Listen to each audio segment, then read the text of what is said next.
नमस्ते, मैं हूं सुरेश कुमार एकलवे और आप देख रहे हैं बात सच है। जापान के पूर्व प्रधानमंत्री शिंजो आबे की मौत के बाद शक की सुई चीन की तरफ घूमती दिखाई दे रही है। शुक्रवार सुबह जापान के नारा शहर में उन्हें गोली मारी गई थी, जिसके 6 घंटे बाद ही उनका निधन हो गया। उनकी मौत के बाद चीन की सोशल साइट वीबो पर जमकर खुशियां मनाई जा रही है। वहीं चीन के भोपू अखबार ग्लोबल टाइम्स ने उनकी मौत पर शोक व्यक्त करने की बजाय जापान में दक्षिणपंथी लोगों के भड़कने की आशंका जताई है। चीन की हां का मतलब ना होता है और ना का मतलब हां रहता है, यानी शिंजो आबे की हत्या के पीछे विदेशी साजिश की कड़ियां भी जोड़ी जा रही है और जापानी एजेंसियों के संदेह के दायरे में चीन सबसे ऊपर चल रहा है।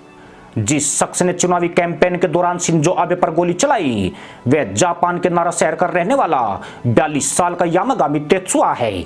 शुरुआती पूछताछ में उसने बताया कि वह शिंजो आबे की नीतियों से खुश नहीं था, लेकिन उसका यह कबूलनामा जांच एजेंसियों के गले नहीं उतर रहा है।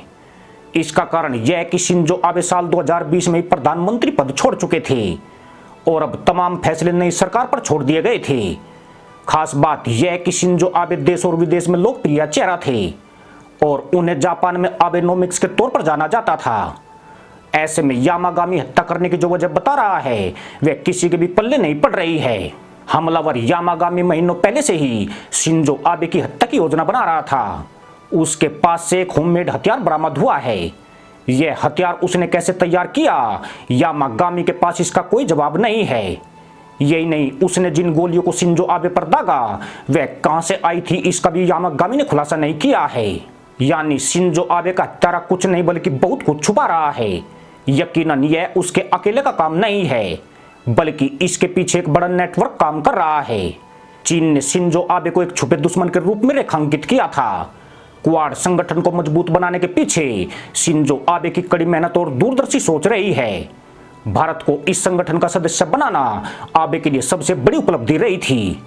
भारत गुट निरपेक्ष रहते हुए भी क्वाड का सदस्य बना था, वह भी तब जबकि यह रूस के ठीक बिल्कुल उलट था। इसका पूरा श्रेय तत्कालीन पीएम शिंजो आबे को ही दिया जाता है। इतना ही नहीं, उनकी पीएम मोदी से दोस्ती भी खूब चर्चा में रही है। बीते साल भारत सरकार की ओर से उन्हें पद्म विभूषण सम्मान भी दिया गया था, जो भारत का दूसरा सबसे बड़ा नागरिक सम्मान है। गुजरात के मुख्यमंत्री रहते हुए नरेंद्र मोदी ने जापान के साथ अपने रिश्तों को प्रगाढ़ बनाया था। वर्ष 2014 में प्रधानमंत्री पद संभालने के बाद मोदी के पहले इंटरनेशनल दोस्त शिंजो आबे ही बने थे। गणतंत्र दिवस के मौके पर शिंजो आबे 26 जनवरी 2014 को विशेष अतिथि बनकर भारत आए थे। तब प्रोटोकॉल की वजह से वे गुजरात नहीं जा पाए थे, इसलिए मोदी उनसे मिलने खुद दिल्ली दौड़े आए थे। चीन को शिंजो आबे का भारत प्रेम सदैव ही खटकता रहा है। वह भारत जापान की दोस्ती से हमेशा चिढ़ता आया है।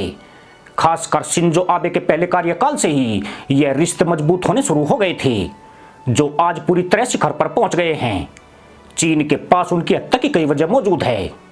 शिंजो आबे ने ही अमेरिका से $100 अरब के हथियार खरीदने का ऐतिहासिक फैसला किया था। उन्होंने जापान की संप्रभुता के लिए चीन को सबसे बड़ा खतरा बताया था। इतना ही नहीं, उन्हीं के पार्टी के शासनकाल में चीन जापान के रिश्ते सबसे खराब दौर में पहुंच गए थे। इस घटना के पीछे चीन की क्या भूमिका है, अब इसकी बड़े स्तर पर जांच की जा रही है।